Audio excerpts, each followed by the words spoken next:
Yang terhormat Bapak-Bapak, Ibu-Ibu, salam Pancasila. Bapak-bapak, ibu-ibu yang melihat video saya ini, tolong jangan lupa subscribe, like, dan di-share. Sifatnya gratis. Pada hari Sabtu tanggal 10 September tahun 2022 ini, saya akan mengomentari Susilo Bambang Yudhoyono tersangkut pendanaan demo kenaikan BBM sebesar 50 miliar. Dalam kenaikan harga BBM yang mempengaruhi kenaikan bahan kebutuhan lainnya seperti kenaikan 9 bahan pokok, dan masyarakat sangat marah atas kenaikan tersebut. Sudah susah kehidupannya, bertambah susah lagi karena semua barang-barang juga ikut naik. Kemarahan masyarakat dimanfaatkan keluarga Cikeas dan memberi bantuan 50 miliar untuk melakukan demonstrasi besar-besaran seluruh Indonesia. Demonstrasi dimanfaatkan keluarga Cikeas untuk menjatuhkan Presiden Joko Widodo dari jabatannya. Didukungnya demonstrasi tersebut karena keluarga Cikeas merasa banyak yang disakiti Presiden Joko Widodo. Diusutnya kasus korupsi asuransi jiwa dan Bank Senturi dan Asabri oleh Kejaksaan Agung RI, di mana keluarga Cikeas ikut terlibat di dalam kasus tersebut.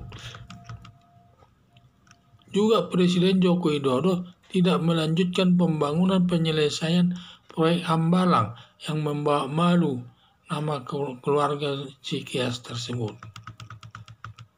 Alasan itulah yang dilakukan keluarga Cikeas dan juga masih ada lagi alasannya.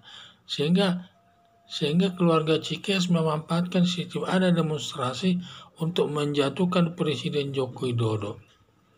Harapan saya, kalau sudah ada minimal 2 alat bukti, polisi segera menangkap dan menahan dan memprosesnya sesuai hukum yang berlaku kepada keluarga Cikeas yang membantu demonstrasi dengan bantuan dana sebesar 50 miliar.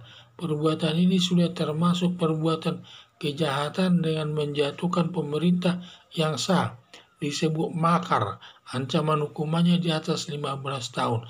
Dan seharusnya polisi supaya segera melakukan penangkapan kepada Susilo Bambang Yudhoyono tersebut yang sering menimbulkan keributan di tengah-tengah masyarakat.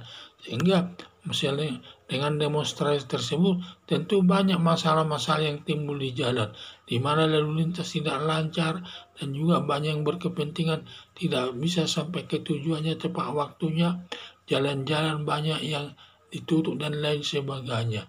Itulah saya lihat dia melakukan berbagai keributan di tengah-tengah masyarakat.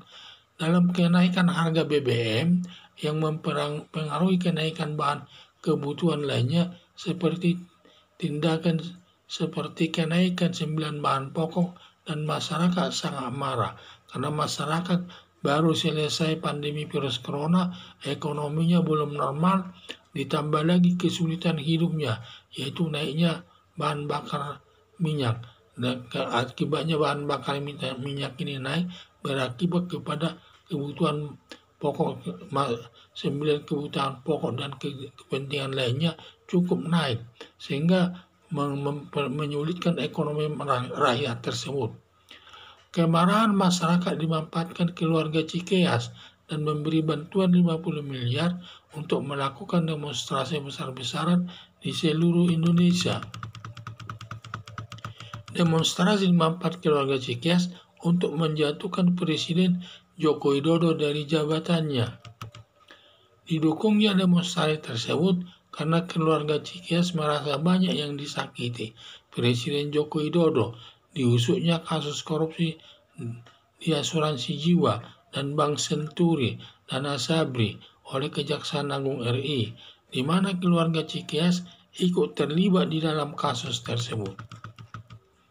Juga Presiden Joko Widodo tidak melanjutkan pembangunan penyelesaian proyek Hambalang yang membawa malu kepada keluarga Cikeas, karena proyek Hambalang ini banyak kasus korupsinya sehingga dia terhambat dalam pembangunan tersebut sehingga mangkrak pembangunan tersebut yang membuat malu keluarga Cikeas. Uangnya sudah banyak habis tetapi proyeknya tidak jadi, mangkrak. Alasan itulah yang dilakukan keluarga Cikeas, memanfaatkan setiap ada demonstrasi untuk menjatuhkan Presiden Joko Widodo. Harapan saya kalau sudah ada minimal 2 alat bukti, polisi segera menangkap dan menahan dan memproses sesuai hukum yang berlaku kepada keluarga Cikeas yang membantu demonstrasi dengan bantuan dana sebesar 50 miliar. Perbuatan ini sudah termasuk perbuatan kejahatan dengan menjatuhkan pemerintah yang sah, disebut makar. Ancaman hukumannya di atas 15 tahun. Jadi perbuatan daripada Susilo Bambang Yudhoyono ini memberikan bantuan uang 15 miliar kepada para pendemo tersebut, ini sudah termasuk perbuatan makar, perbuatan yang ingin menjatuhkan jabatan Presiden Joko Widodo. Padahal Presiden Joko Widodo ini adalah hasil pilihan rakyat dengan suara terbanyak dan harus dilindungi. Sekian dan terima kasih.